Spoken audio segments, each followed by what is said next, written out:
하나님 아버지, 오늘도 우리에게 주님 전에 나와서 예배할 수 있는 그런 마음 주시고 또 주의 전으로 발걸음을 옮길 수 있도록 이끌어 주신 것 감사합니다. 하나님, 오늘 하루를 지나면서도 매 순간순간마다 하나님이 우리를 돌보셨음을 고백합니다. 하나님이 지켜주셨음을 고백합니다. 우리가 살아가는 모든 날 동안 우리가 알지 못하고 우리가 예상치 못했던 일들 우리 앞에 닥쳐올 때마다 힘들고 염려, 걱정되고 또 우리의 믿음 흔들려 넘어질 때도 많았으나 하나님께서 그때도 지켜주셔서 여기까지 이끌어 주셨음을 고백합니다. 주님 감사하고 감사합니다. 하나님, 우리가 입술로 고백하듯이 날마다 믿음으로 살게 하여 주시고 또 믿음으로 세상을 이길 수 있기를 원합니다. 고백하지만 하나님, 우리의 결심과 우리의 다짐이 얼마나 자주 넘어지고 또 약해지는지 알 수 없습니다. 그럼에도 불구하고 하나님 여기까지 인도해 주셔서 감사하고 감사합니다. 오늘도 이 저녁 주님 앞에 예배하면서 우리의 삶을 돌아보고 베푸신 은혜에 감사하며 우리 몸과 마음 다하여 정성 모아 주님을 예배하오니 하나님, 이 예배가 하나님 받으실 만한 예배 되게 하여 주시고 또 오늘도 주실 말씀을 통해서 깨닫지 못했던 것 깨달아 알 수 있는 그런 은혜도 허락해 주시옵소서. 예수님의 이름으로 기도하옵나이다. 아멘.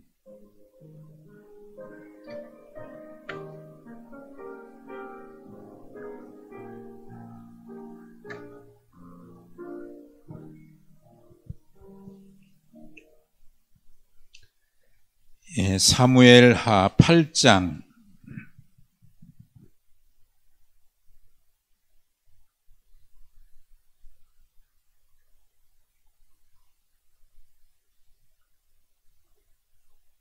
사무엘하 8장 1절부터 18절까지입니다.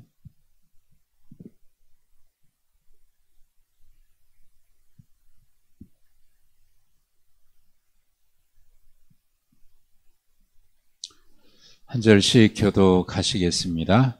8장 1절부터 18절까지. 그 후에 다윗이 블레셋 사람들을 쳐서 항복을 받고 블레셋 사람들의 손에서 메덱 암마를 빼앗으니라.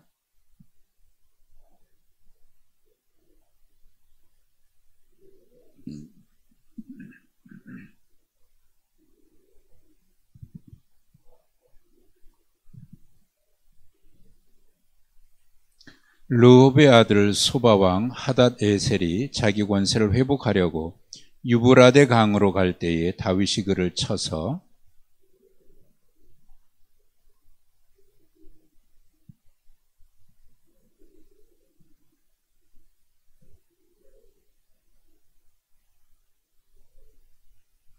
다메섹의 아람 사람들이 소바왕 하닷 에셋을 도우려 온지라. 다윗이 아람 사람 2만 2천 명을 죽이고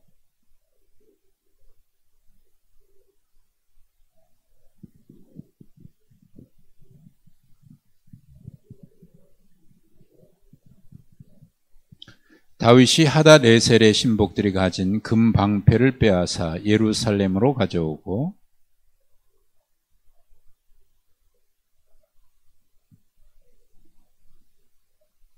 한마당 도이가 다윗이 하닷 에셀에 온 군대를 쳐서 무찔렀다 함을 듣고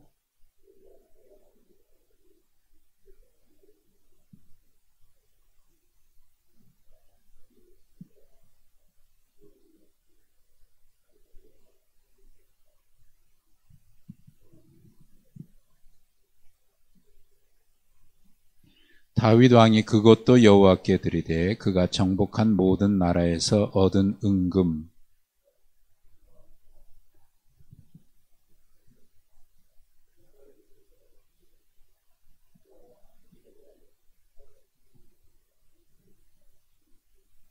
다윗이 소금 골짜기에서 에돔 사람 18,000명을 쳐 죽이고 돌아와서 명성을 떨치니라.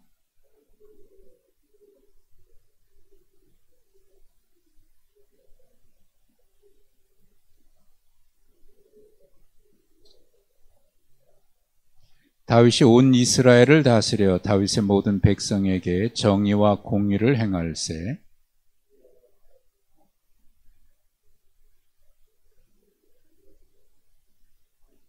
아히두베의 아들 사독과 아비아달의 아들 아히멜렉은 제사장이 되고 스라야는 서기관이 되고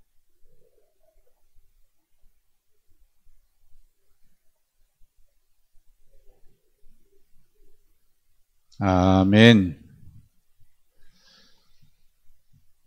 우리가 믿음으로 산다는 말을 많이 하죠. 믿음으로 산다.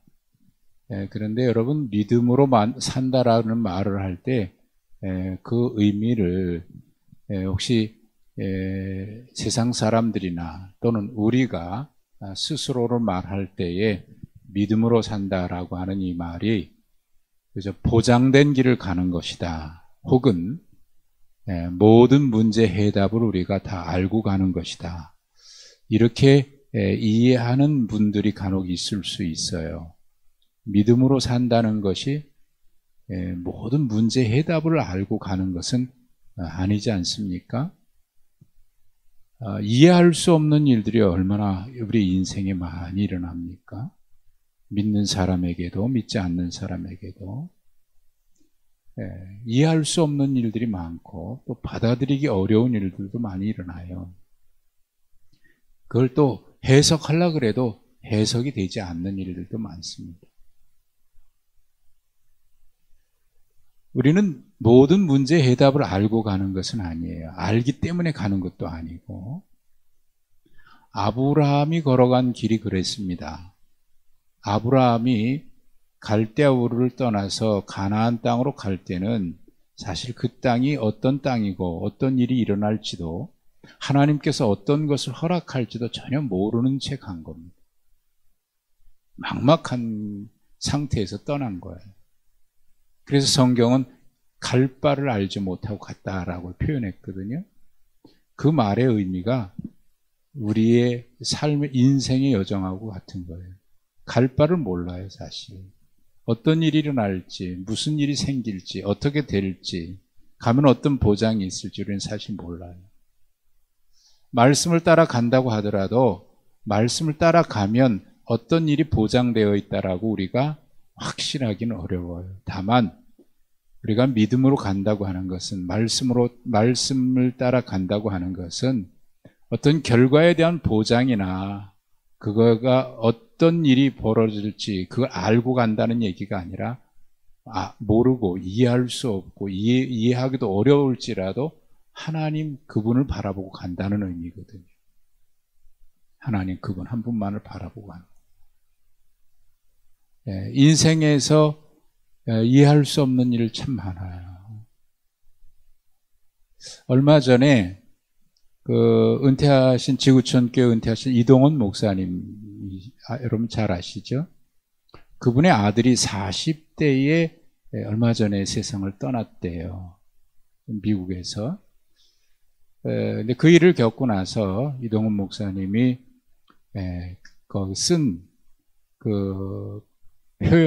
표현을 보니까 뭐라고 돼 있냐면 믿음으로 간다고 하는 것은 모든 인생의 문제를 다 알고 가는 것은 아니다. 하나님이 왜 내 아들을 이렇게 일찍 데리고 가셨는지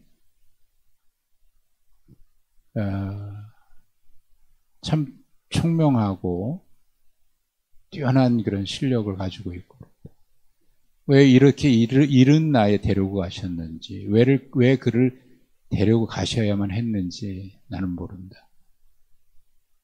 사실 그렇지 않습니까? 그걸 어떻게 알겠어요? 모든 문제를 알고 가는 것도 아니고 이해하기 때문에 가는 것도 아닙니다. 그럼에도 불구하고 우리는 하나님을 바라보고 가는 것이 믿음이다. 여러분 그렇지 않습니까? 다니엘의 세 친구가 풀무볼 속에 던져지기 직전에 하나님이 우리를 건져주실 겁니다. 그러나 그렇게 하지 않는다고 하더라도 나는 왕의 신상에게 절할 수 없습니다 하고 끝까지 믿음을 지키거든요. 그가 원하는 것이 어떤 것이었을까요? 그 순간에, 풀무불 속에 던져지기 원하는 그 순간에 하나님이 건져주시기를 원하지 않았겠습니까? 하나님, 내가 주님을 위해서 절대로 하나님 외에 다른 것을 섬길 수 없기 때문에 내가 죽음을 무릅쓰고서라도 그 우상에 경배하지 않았는데, 그로 인해서 이런 어려움을 당하는데 하나님 우리를 건져주십시오. 저 풀무불에 던져지기 전에 어떤 기적으로라도 우리를 건져주십시오. 그런 마음 아니었을까요? 그런 마음이 있었을 겁니다. 그렇지 아니할지라도 우리는 안 하겠다라고 하는 말 속에는 어쩌면 그렇게 하기를 간절히 바라는 그런 마음이, 소원이 있을 거예요. 우리에게도 그런 마음이 있거든요. 그런데 그럼에도 불구하고 불 속에 던져졌거든요. 하나님이 안 건져주셨잖아요. 풀무불 속에 던져졌잖아요. 근데 그 안에서 살아나왔다고 하는 것 참 놀라운 일인데, 야, 그 어떻게 그럴 일이 있을 수 있을까? 우리가 그렇게 생각할 수 있죠. 그러나 거기서 말씀하고자 하는 것은 분명 셋이 던져졌는데 그 안에 한 사람이 더 있더라라고 하는 것은, 여러분, 우리가 풀무불 속에 던져진다고 하더라도 하나님이 우리와 함께 계신다는 그 사실을 우리에게 말씀하고 있는 것 아닙니까? 사자굴 속에 던져졌어도 살아나왔다고 하는 것도 기적이지만은, 거기서 말씀하려고 하는 것은 뭐냐면 사자굴 속에 던져졌지만 거기도 하나님이 함께 계신다는 것 아닙니까? 하나님이 함께. 여러분, 우리가 믿음으로 살아간다는 것은 바로 그겁니다. 믿음으로 살아가면 어려운 문제 안 생기고 좋은 일만 생기고 그런 것이 아니고, 어떤 상황에 처해서도 하나님이 우리와 함께 계신다는 임마누엘, 그 사실을 말씀해 주고 있는 거예요. 성경은 그걸 얘기하고 있는 거예요. 세상 끝날까지 내가 너희와 항상 함께 있겠다. 항상 있겠다. 결과가 어떻게 될까요? 그건 몰라요. 하나님이 함께 계시면 우리가 어떤 거를 기대하느냐 그대로 될지도 있고 안 될 수도 있으나 사실 모르는 겁니다. 하나님이 하실 일을 우리가 어찌 알겠어요? 그 일이 내가 받아들이기 힘들고 받아들이기 좋은 일만 생기고 그렇게 된다고 보장 못합니다. 그러나 내가 원치 않는 일이 생긴다고 하더라도 주님 함께 계시는 일이라고 하면, 비록 그 일이 내가 원치 않는 그 일이라고 할지라도 하나님과 함께 있는 그 자체가 축복인 거고, 하나님과 함께 가는 것이 축복인 겁니다. 우리의 신앙은 하나님이 우리와 함께 계신다는 그 사실과 함께 살아가는 겁니다. 하나님과 동행하는 삶. 하나님이 함께 계신다 그럴 때 담대함이 있지 않겠습니까? 이해되지 않는 상황에서도 평안함이 있지 않겠습니까? 그렇게 살아가는 거예요. 이게 믿음인 거예요. 하나님이 어떻게 하실까요? 몰라요. 하나님이 선하신 대로 하실 겁니다. 내가 원하는 대로가 아니라. 따라서 그 믿음으로 간다고 하면, 비록 내가 원치 않는 일이 생긴다고 하더라도 하나님 감사합니다. 주님 뜻이오니 그대로 내가 순종하겠습니다라고 하는 고백이 나올 수 있는 거예요. 지금 그 일이 어려워요. 그러나 뒤에 보면 하나님 당신이 맞았습니다. 주님이 맞았습니다. 이게 믿음으로 살아간다는 것 아닐까요? 오늘 우리가 함께 볼 다윗의 이야기는 제목을 승리하는 다윗이라고 얘기를 잡았는데, 지난주에 보셨던 그 이야기에 이어지는 말씀인데, 지난주 보셨던 말씀 가운데 사무엘하 7장 9절에 보면은 하나님께서 다윗에게 하신 약속이 있었습니다. 7장 9절 기억하셨습니까? 네. 이 말씀이 지난 두 주에 걸쳐서 봤는데 핵심적인 말씀이었어요. 7장 9절 한번 보십시다. 시작. 내가 가는 모든 곳에서 내가 너와 함께 있어 내 모든 원수를 내 앞에서 멸하였은즉 땅에서 위대한 자들의 이름같이 내 이름을 위대하게 만들어 주리라. 이 말씀은 오래전 아브라함에게 주셨던 말씀과 같아요. 내용이 하나님이 아브라함에게 내가 너를 위대한 민족 삼겠다. 그러나 그로 말미암아 모든 민족이 너로 말미암아 복을 받게 하겠다.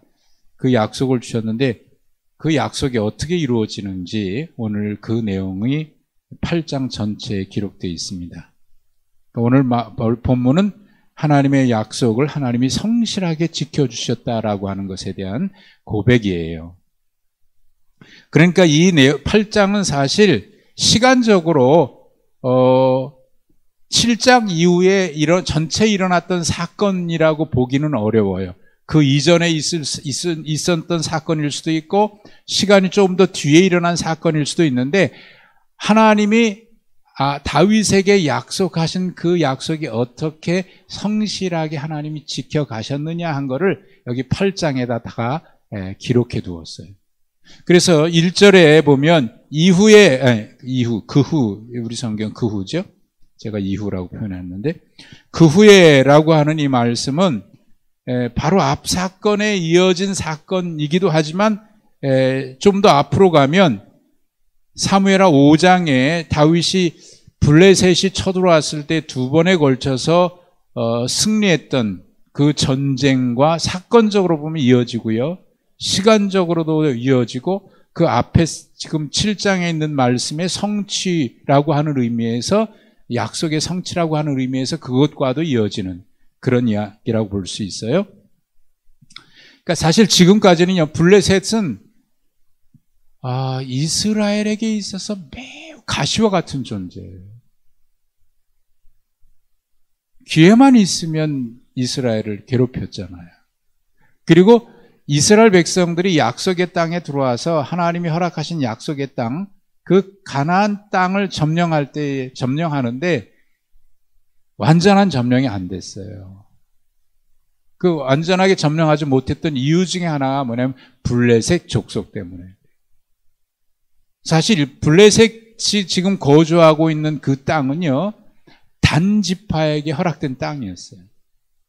근데 단지파가 그 땅을 점령하지 못하고 블레셋 사람들 때문에 쫓겨나요. 그래서 단지파가 어디로 갑니까? 이 예루살렘이 이쪽에 있으면 여러분 지도 한번 보시면 오른쪽에 있는 지도 사해 있고 사해에서 왼쪽에 보면 블레셋 보입니까? 지도가 작은데 블레셋 왼쪽에 보이죠? 그 블레셋 그 땅이 사실 단지파에게 배당된 땅이었어요. 근데 이 블레셋 족속 때문에 점령하지 못해요. 그 당시 블레셋 족속은 굉장히 싸움에 능한 족속이에요. 첨단 무기를 가지고 있었던 철기 문화를 가장 빨리 받아들였던 민족이 블레셋 민족이에요. 사실 블레셋 사람들은 본래 여기 있었던 건 아니고 그 바다 건너편 지중해 북쪽에서 있다가 이쪽으로 온 사람들이에요. 그러니까 그때부터 철기 문화를 가장 많이 빨리 받아들였기 때문에 다윗 시대 때도 역시 이스라엘과 전쟁하면 블레셋을 이길 수가 없어요. 무기라든지 모든 면에서. 그러니까 결국 이스라엘 백성들이 약속의 땅에 들어오긴 들어왔지만 그 약속의 땅에서 가나안 땅을 점령하지 못했던 이유 중에 하나는 이 블레셋 족속을 몰아내지 못하고 도리어 단지파는 도망갔거든요. 저 북쪽으로. 맨 끝에 가서 겨우 차지했는데 그러다가 12지파 중에서 가장 먼저 사라진 지파가 단지파. 아무튼 그동안은 이 블레셋 침입 때문에 굉장히 골치 아팠고 그래서 방어하기 급급했는데 그런데 오늘 본문에서는 이 블레셋 땅을 다윗이 점령을 합니다. 1절에 그렇게 돼 있죠. 블레셋 사람들을 쳐서 항복을 받았다. 그리고 블레셋 사람의 손에서 메덱 암마를 빼앗았다. 이 메덱 암마라고 하는 단어 앞에 일자 번호 있어요. 있으신가요? 여러분의 성경에도 그 일자가 있고 맨 밑에 보면 일 뭐라고 되어 있냐면 모성의 굴레. 그런 뜻, 히브리 말로 그런 뜻이다 그 말입니다. 그걸 제가 풀어서 어머니 도시의 굴레 이렇게 표현을 했습니다. 그런 뜻을 가지고 있는 거예요. 그러니까 이 메덱 암마를 빼앗았다는 얘기는 어머니 같은 도시인데, 그 어머니 같은 도시를 빼앗았다는 얘기는 뭐냐면 블레셋의 주권을 완전히 빼앗았다는 의미이기도 하고, 또한 블레셋 5개 도시 중에 가장 중심되는 도시가, 핵심 도시가 어디냐면 가드입니다. 가드. 그 가드를 점령했다. 사실 그걸 점령하면 다, 예루살렘 점령하면 다 점령하듯이 그걸 점령하면 블레셋을 다 점령했다는 얘기. 주권을 완전히 빼앗았다. 그런 얘기입니다. 그런데 사실 뒤에도 역시 블레셋이 남아있긴 남아있었어요. 그러나 솔로몬 때도 잠깐 나오긴 합니다만은, 블레셋은 이제 더 이상 이스라엘에 큰 위협이 되질 못해요. 다윗의 발 앞에 굴복하죠. 그 다음에 이제 모압을 점령하는데, 그게 2절이죠. 모압의 점령 기사에 보면 그들로 땅에 엎드리게 하고 줄로 재어 2줄 길이의 사람은 죽이고 1줄 길이의 사람은 살렸다라는 표현이 있어요. 이게 어떻게 읽었습니까, 여러분은? 2줄 길이의 사람은 죽이고 1줄 길이의 사람은 살리고, 혹시 키를 재가지고 키가 2줄 되면 죽이고 1줄 되면 작은 사람을 살리고, 그런 의미로 읽으셨나요? 그렇게 읽을 수도 있어요, 문맥으로 보면. 근데 이 얘기는 뭐냐면, 군인의 3분의 2는 죽이고 3분의 1은 살렸다, 그런 말입니다. 모압의 군인들을 다 죽이진 않고 3분의 1만 남겼다, 그 말입니다. 그러니까 형식적으로는 아직 군대가 있지만, 그러나 그래서 군대를 가지고 있으니까 아직 주권국의 면모는 갖추고 있으나 실제로는 힘을 다 잃었다, 그 말입니다. 다윗에게 굴복했다, 그런 뜻입니다. 근데 사실 모압에 대한 얘기가 그 밑에 나옵니다만은, 모압은 아브라함의 조카 롯과 그의 딸 사이에서 생긴 족속의 후손이고요. 그 다음에 이스라엘 백성들이 애굽에서 나와서 광야를 지나갈 때에 발람이라고 하는 주술사를 불러다 이 이스라엘 백성들을 저주하게 했던 그 민족이 이제 모압 족속이죠. 그 모압 족속이 지금 그동안 참 괴롭혔던 족속인데, 그도 역시 다윗에게 굴복하고, 그리고 3절부터 14절에도 여러 다윗이 점령했던 나라들이 있는데, 거기는 주로 아람 족속들이에요. 아람 족속은 이스라엘 북쪽에 위치해 있어요. 아람. 시리아라고 이렇게 번역할 수 있어요. 시리아. 근데 그게 이제 한 국가가 아니라 여러 도시국가 연합으로 되어 있는데, 그 도시국가 연합을 점령하게 됩니다. 그 중에 대표적인 나라가 뭐냐면 소바라고 하는, 소바, 그러니까 일본식 무슨 뭐죠? 소바라고 하는 소바인가요? 일본 무슨 국수? 그것도 소바죠? 그게 갑자기 생각이 나네. 소바라고 하는 나라는 다메섹 북쪽 지도를 보시면 맨 위에 있어요. 아람 소바 있죠? 그리고 동그라미 1번 해놓고 다메섹인데, 그 북쪽에 있는 그 도시국가 연합입니다. 근데 이 도시국가는 유브라데 강까지 길게 굉장히 넓은 땅을 차지하고 있어요. 그 지역이 나중에는 이제 아수르가 점령하는 지역 땅이거든요. 굉장히 큰 지역을 차지하고 있는데, 한 국가가 그런 게 아니라 여러 도시국가 형태가 연합된 그런 국가입니다. 그런데 그 중에 소바라고 하는 그 도시국가의 왕이 하닷 에셀인데요. 그 도시국가에서도 연합국가로 있으니까 그 중에서 이제 서로 주도권 싸움이 있었던 겁니다. 이게 이제 주도권 싸움을 하다가 다메섹, 아람 다메섹이라고 하는, 거기 이제 아람 다메섹 표시가 있죠. 아람 소바가 있고, 그 아람 다메섹이 있고, 이렇게 있죠. 하여튼 그 표시는 뭐냐면, 아람 그 국가들, 시리아 국가 연합 국가라고 하는 의미에서 그런 표시가 있는데, 그 가장 이제 주도권 싸움을 했던 강한 나라 중에 하나가 이제 아람 다메섹입니다. 근데 이제 그 주도권을 다시 차지하기 위해서 전쟁에 나갔는데, 그때 전쟁 나가다가 다윗에게 패해요. 그리고 아람 다메섹의 아람 사람들도 역시 그러다 보니까 소바 왕 하다데셀을 도우려고 오다가 또 역시 다윗에게 패하고,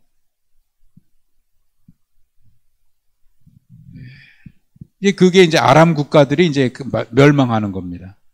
그래서 이제 그 전쟁에 승리한 후에 다윗은 다메섹의 수비대를 두고 조공을 바치게 했죠. 조공을 받게 됩니다. 이제 뭐 망한 거죠.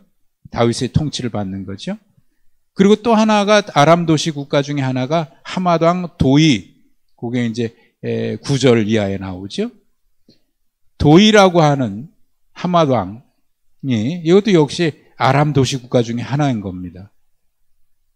이 사람은 소바 왕 하닷 에셀과 서로 싸우고 있었던, 경쟁하고 있었던 그런 대치됐던 그런 국가인데, 다윗이 하닷 에셀 원수를 무찔렀다 그러니까 얼마나 좋겠어요. 그래서 그의 아들 요람을 보내서 이제 감사 인사를 하는 겁니다. 감사 인사를 하면서 거기에 보면은 10절에 보면은 은그릇, 금그릇, 녹그릇 이런 걸 가져왔다. 감사 인사를 하려고.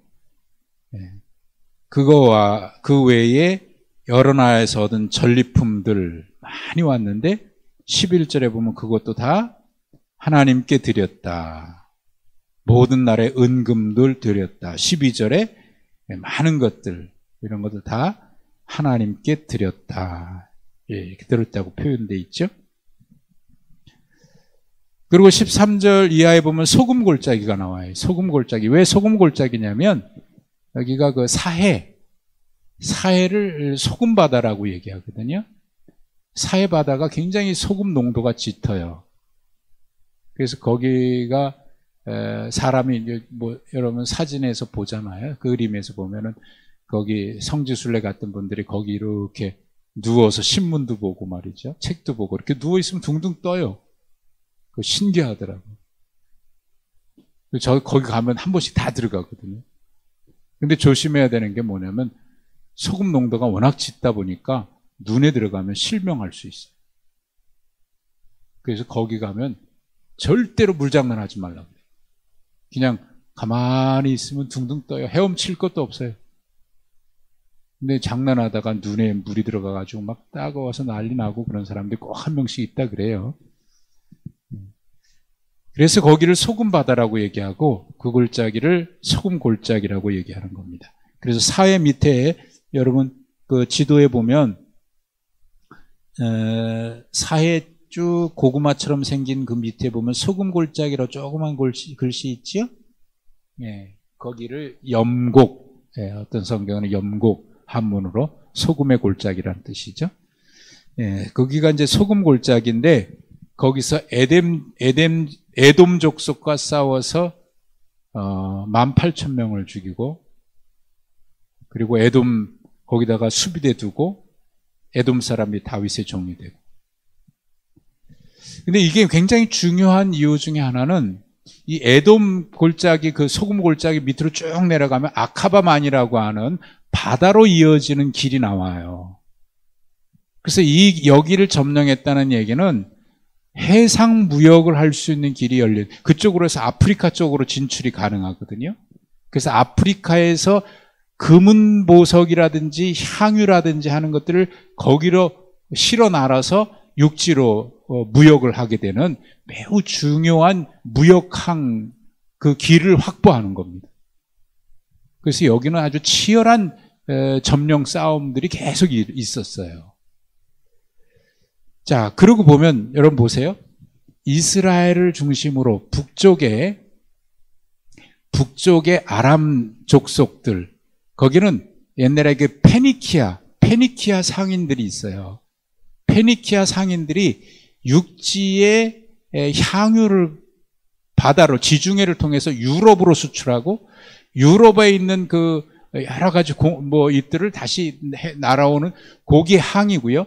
아프리카 쪽으로 진출하기 위해서는 지금 염곡, 소금의 골짜기 밑으로 해서 아카바만 그쪽으로 하면 아프리카 쪽으로 무역항이 열리는. 그러고 보면 다윗이 지금 그 지역 전체를 다 점령한 거예요.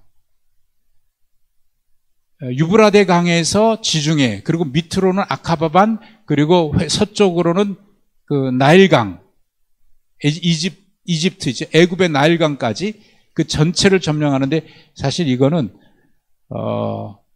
하나님이 아브라함에게 약속하셨던 그 땅 거의 전체의 영역에 해당돼요. 그러니까 아브라함에게 약속하신 것이 이루어지죠. 자, 근데 이 모든 것이 그 둘째 그 밑에 셋째 다윗의 통치 그 위에로 보면 세 번째 줄에 이 모든 것은 하나님께서 다윗에게 내 이름을 위대하게 만들어 주리라고 하는 사무엘하 7장 9절의 약속의 성취이며, 동시에 하나님께서 그와 함께 하심으로 이루어진 것인데, 그게 6절과 14절에 다윗이 어디로 가든지 여호와께서 이기게 하셨더라. 여러분, 하나님은 약속만 해주시는 분이 아니라 그 약속하신 것을 이루어 주시기 위해서 어디로 가든지 항상 그와 함께 하시는 임마누엘의 약속으로 성취해 주시는 하나님. 그러니까 이 믿음 가지고 다윗이 지금까지 살아온 거예요, 사실. 여러분, 이 믿음 분명히 가지고 살아갈 수 있기를 바랍니다. 하나님이 약속해 주셨다고 해서 그냥 이루어지는 게 아니에요. 하나님이 약속하신 것을 믿고, 하나님이 약속하셨으니 하나님께서 또한 이루어 주실 것을 믿고, 하나님이 나와 동행해 주신다는 사실을 믿고 말이죠. 어떤 어려움 속에서도 꿋꿋하게 믿음으로 중심을 잡고 가는 거예요. 살다가 어렵다고 해서 여기 기웃 저기 기웃하고 세상 바라보고 자기 고집대로 살고 그러지 아니하고, 하나님이 약속하셨으니 하나님이 함께 계시면 이루실 거라고 하는 것을 믿고 하나님과 함께 살아가는 삶을 살아가요. 사실 다윗이 여기까지 온 것도 그렇게 온 것 아닙니까? 하나님께서 이루신 것 아닙니까? 그래서 이 모든 것에 대한 고백으로 다윗이 모든 것을 하나님께 바치는 것도 바로 이겁니다. 이것은 내 힘으로 된 것이 아니라 하나님이 하신 일이다라고 하는 고백인 겁니다. 사실 믿음으로 그렇게 와서 좋은 결과 얻을 수 있어요. 그런데 그 다음에 그 결과를 가지고 이건 분명 하나님이 하신 겁니다라고 고백하고, 실제로 삶에서도 그렇게 하나님 앞에 고백하는 삶을 살아가는 것은 별개의 문제예요. 그 전까지 잘하다가 마지막 그 순간에서 하나님 앞에 고백하는 걸 잘 못해요. 입술로는 고백하지만 삶으로 고백하는 게 안 되는 사람들이 많아요. 거기서 자기가 드러나는 사람이 많아요. 그러니까 다윗이 모든 거 하나님에 바쳤다라고 하는 것은 입술만의 고백이 아니라 삶으로 그렇게 고백한 것 같은 겁니다. 그게 헌신이죠, 헌신. 그러니까 변함이 없는 거예요, 변함이. 물론 다윗이 한번 크게 실수한 게 이제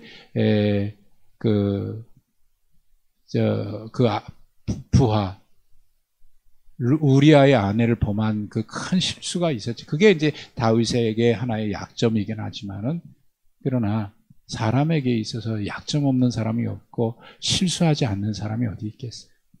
근데 실수했어도 그걸 돌이킬 수 있는 게 그게 귀한 거죠.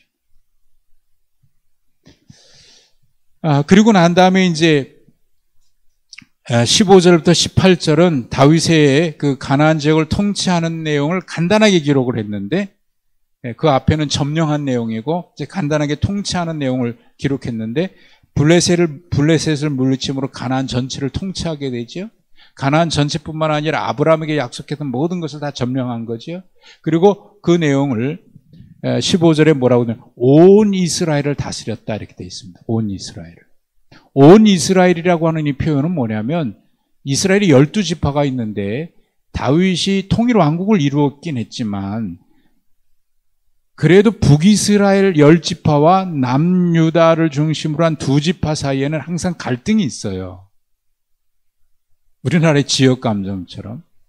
그런데 온 이스라엘을 통치했다는 얘기는 뭐냐면 그걸 하나로, 진정한 하나로 통치했다 그런 얘기인데 어떻게 그렇게 통치할 수 있었나? 그 방법에 대해서 15절은 이렇게 얘기합니다. 다윗이 모든 백성에게 무엇과 모유를 행했다고 되어 있냐면 정의와 공의를 행했다. 이게 온 이스라엘을 하나로 통치. 지역만 하나 된 것이 아니라 땅만 그렇게 넓게 한 것이 아니라 정의와 공의로 통치했기 때문에 하나가 된 거예요. 근데 이 정의와 공의는 사실 하나님의 통치 원리거든요.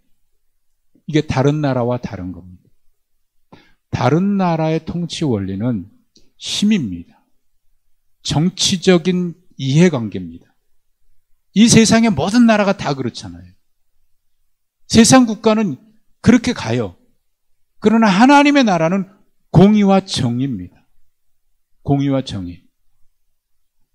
그 공의와 정의는 우리가 말할 때 사람이 정의로워야 돼, 공의로워야 돼, 뭐 그런 율법적인 의미의 그런 개념이 아닙니다. 정의와 공의로 다스렸다. 그래서 하나가 된 거예요.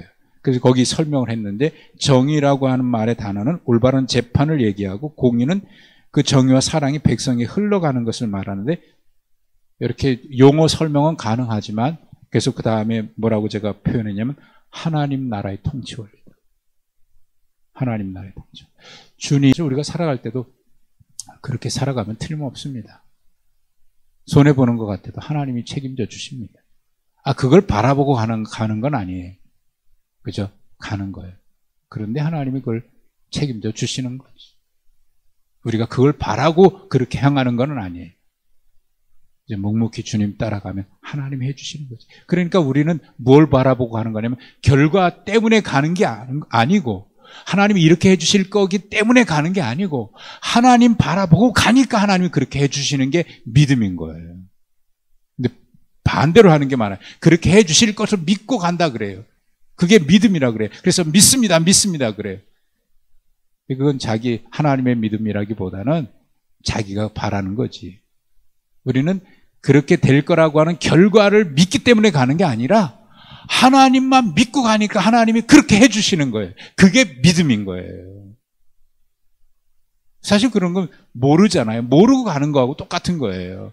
하나님만 보고 가는 거지. 여러분, 하나님만 보고 가십시다.